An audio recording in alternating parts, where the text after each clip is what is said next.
বক্তব্য একটাই, আমরা শহরের উন্নয়নের পক্ষে, উন্নয়নের বিরোধিতা আমরা কোনো সময় করি নাই, করব না। কিন্তু সব কিছু মাননীয় মেয়র আমাদেরকে বলেছেন, কোনো জায়গায় কোনো অসুবিধা হলে আলোচনার টেবিলে বসে সমস্যার সমাধান করা হবে। আমরাও সেটাই চাই। আমাদের ব্যবসায়ীরা এখানে প্রায় 50 বছর 60 বছর থেকে ব্যবসা করছে। প্রথমে ওনার বাবা করতো, এখন বর্তমানে ছেলেরা ব্যবসা করছে। কিছু কিছু পরিবারে তাদের স্বামী নেই, স্ত্রীরা ব্যবসা করছে, মহিলারা। আমরা একটা জিনিসই চাই, আমরা কোনো উচ্ছৃঙ্খল আচরণ করতে চাই না।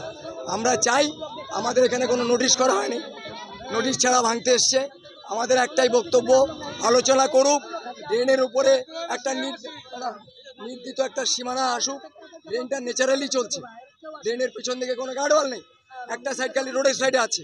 পিছন দিকে নির্দিষ্ট ড্রেনটা কতটুকু ওয়াইড হবে সেটা আমাদেরকে বলুক।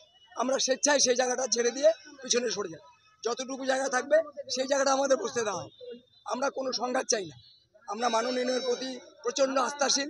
উনি আমাদেরকে বারবার বলেছেন সমস্ত সমস্যার সমাধান উনি আলোচনার মাধ্যমে করবেন। আমরা আশাবাদী ওনার সঙ্গে আলোচনার মাধ্যমে আমাদের এই সমস্যার সমাধান হয়ে যাবে। আমরা এর মধ্যেই যখন প্রথমবার ভাঙতে এসেছিল, আমরা আমাদের দোকানের যে পরিসর ছিল সেই জায়গাটা বারান্দাগুলি আমরা সব সরিয়ে দিয়েছি, নিজের স্বেচ্ছায় আমরা সরিয়ে দিয়েছি।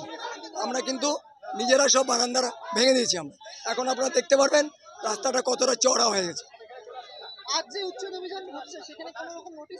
না, আমরা কোনো নোটিশ পাইনি। আমাদের পদক্ষেপ আমরা মাননীয় মেয়রের সঙ্গে আলোচনার মাধ্যমে সমস্ত সমস্যার সমাধান করতে চাই। উনি যে নির্দেশ আমাদের দেবেন আমরা প্রত্যেকটা অক্ষর অক্ষরে পালন করি। আমরা কোনো সংঘাতে যেতে চাই। আমি জলপাইগুড়ি ব্যবসায়ী সমিতির সম্পাদক উত্তম ভট্টাচার্য।